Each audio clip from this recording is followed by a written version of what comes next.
சிறப்புமிக்க கௌசிக நாட்டுக்கு மன்னனாக வாழ்ந்து சண்டாளன் அந்த வசிஷ்ட மகாமுனிவன் மீது ஏற்பட்ட கடும் கோபத்தால் ஆடம்பரமாக வாழ்ந்த என் அரச வாழ்க்கை அத்தனை துறந்து புலிமாமலை அடிவாரத்தில் 60,000 ஆண்டு காலம் மிகப்பெரிய கடும் தவத்தினால்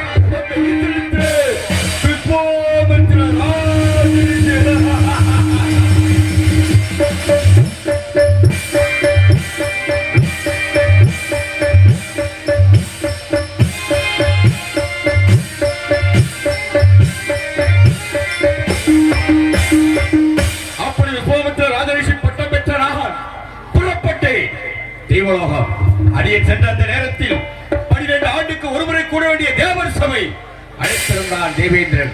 33 கோடி தேவர்கள், 47,000 ரிஷிமார்கள், கிண்ணருக்கு பெருவர் சித்திரம் நினைத்த அந்த சபையிலே தேவேந்திரன் கேள்வி ஒன்றை விடுக்க அதற்கு சண்டாள வசிஷ்ட மகாமுனிவர் எழுந்து விடை ஒன்றை அளித்தார்.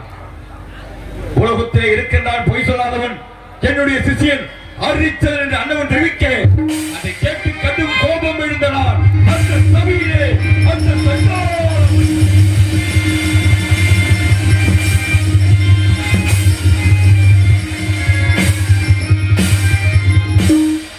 அப்படி உலகத்திலே பொய் சொல்லாத அரிச்சந்திரன் இருப்பானே, ஆனால் அவனை ஒரு பொய்யல்ல அடிக்கு 1000 பொய், நொடிக்கு 100,000 பொய் அண்ணவன் தெரிவிப்பேன் என்று சொன்ன காரணத்தினால் அந்த தேவேந்திரன் சபையிலே அந்த வசிஷ்ட மகாமுனிவனுக்கு ஏற்பட்டது ஒரு மிகப்பெரிய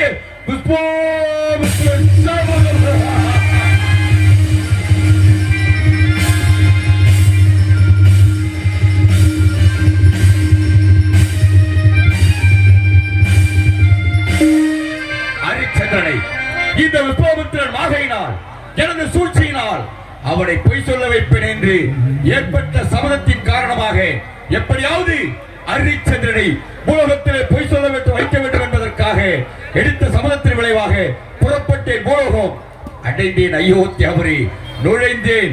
அரிச்சந்திரன்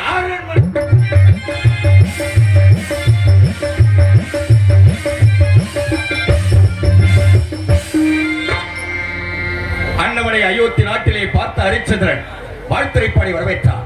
ஐயனே வாருங்கள், என் சிம்மாசனத்தில் அமருங்கள், என் அயோத்தி நாட்டை நாடி இந்த அரிச்சந்திரனை தேடி வந்த காரணத்தை தெரிவிக்க வேண்டும் என்று சொன்னார். ஹரிச்சந்திரா, இந்த நாடு செழிக்க, இந்த நாட்டு மக்கள் நலம் பெற பாதாள லிங்கத்திற்கு ஒரு மிகப்பெரிய நாராயண யாகம் செய்கிறேன். அந்த யாகத்தை என்னால் நிறைவேற்ற முடியவில்லை.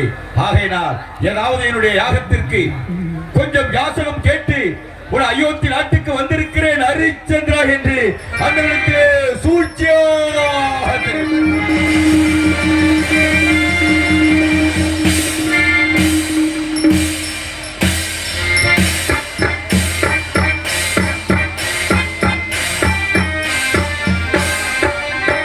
செய்யக்கூடிய யாகத்திற்கு ஹரிச்சந்திரன் எவ்வளவு திரவியம் வேண்டும் கேளுங்கள் தருவதாக சொன்னார். சூழ்ச்சியாகவே தெரிவித்தேன். ஹரிச்சந்திரா, வட்டப்பாறையின் மீது ஒரு பட்டத்தை யானையை நிறுத்தி அதன் மீது ஆங்கர புருஷனை அமர்த்தி அவன் கையிலே வெள்ளிக்கவம் கொடுத்து அதிலே மாணிக்க கல் வைத்து கெண்டினான்.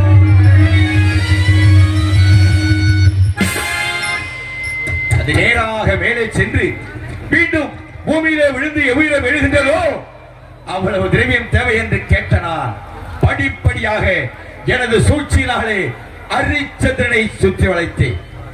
அவன் சொன்ன ஒவ்வொரு வார்த்தையையும் ஆண்டவனால் அனுதினமும் அவன் சொன்ன வார்த்தை அத்தனையும் சோதித்துக் கொண்டே வந்து அப்படிப்பட்ட நேரத்தில் அவன் நாவினால் தெரிவித்தான், இந்த நாடு ராஜ்யத்தை யாருக்காவது தானமாக கொடுத்தாலும் கொடுப்பேனே தவிர தாங்கள் நினைப்பது போல் எந்த மாதிரியும் அணைக்க மாட்டேன், பொய் என்ற வாசகமும் உரைக்க மாட்டேன் என்று தெரிவித்தான்.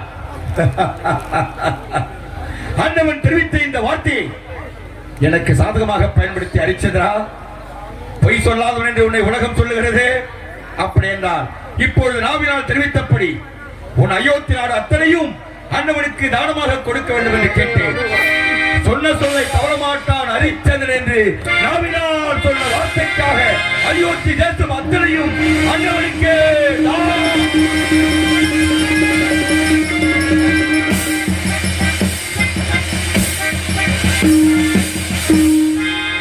அயோத்தி நாட்டை அண்ணவனுக்கு அவர் தெரிவித்த வார்த்தையினால் தானமாக பெற்ற நான் ஹரிச்சந்திரா நாட்டை கொடுத்தது உண்மை என்றால் இப்பொழுது உன் அயோத்தி நாட்டை விட்டு அந்நிய தேசம் உன் மனைவி மைந்தரை அழைத்துக் கொண்டு புறப்பட வேண்டும் என்று தெரிவித்தேன். அயோத்தி நாட்டை தானமாக கொடுத்து விட்டு மனைவி மகனையும் அழைத்துக் கொண்டு அயோத்தியை விட்டு புறப்பட்டார். நான் தேவேந்திரனை கேட்டதற்கிணங்க சுக்கிர மகனை அழைத்து நட்சத்திரனாக படைத்து சர்வநதி கரையிலே சோதித்தேன். அவன் அங்கிருந்து உண்மையை சொல்லி காசிமா நகரம் சென்று விட்டார். அந்த காசிமா நகரத்திலே தேவலோகத்து அக்னி பகவானை அழைத்து காலகண்டனாக படைத்து மிகப்பெரிய சூழ்ச்சிக்காக அயோத்தியிலே இருக்கக்கூடிய காசிமா நகரத்தில் அக்னி பகவானை காலகண்டனாக அனுப்பி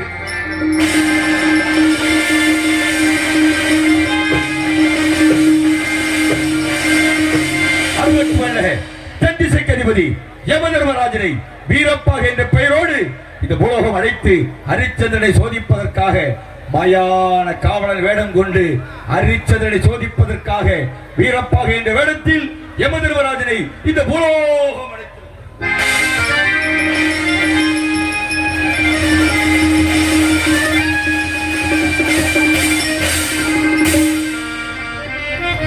அடக்கி ஆளும் யமதர்மராஜனே, ஹரிச்சந்திரனை இந்த விஸ்வாமித்திரன் ஏற்ற சபதத்தினால் இந்த பூலோகத்திலே சுற்றி வளைத்திருக்கிறேன்.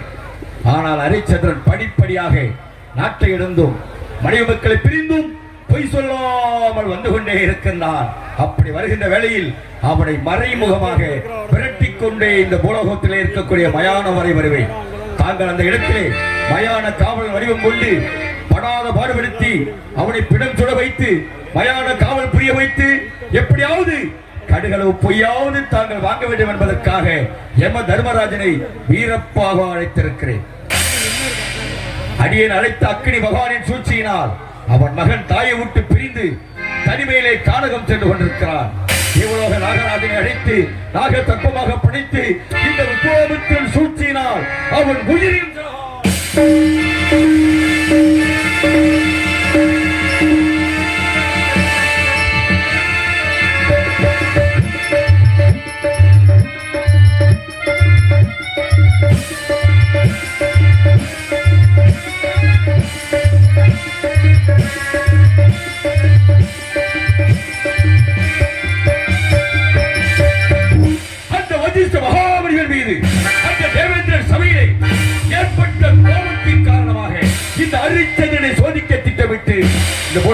சோதித்து வருகின்றேன். அடியின் சூழ்ச்சியிலே சிக்கியிருக்கும் ஹரிச்சந்திரன் அவன் ஆண்டு வந்த நாட்டை இழந்தான். தன் மனைவி மக்களையும் பிரிந்திருக்கிறார். அடியன் கொடுக்கும் கொடுமை தாங்க முடியாத ஹரிச்சந்திரன் என்ற இடத்திலாவது அடியேன் கொடுமையினால் அடியேன் சூழ்ச்சியினால் தன் நிலை மறந்தாவது ஒரு கடுகளவு பொய்யை இந்த உலகத்திலே சொல்வானேயானால் அடே வஜிஸ்தா அறிவேனடா மீண்டும்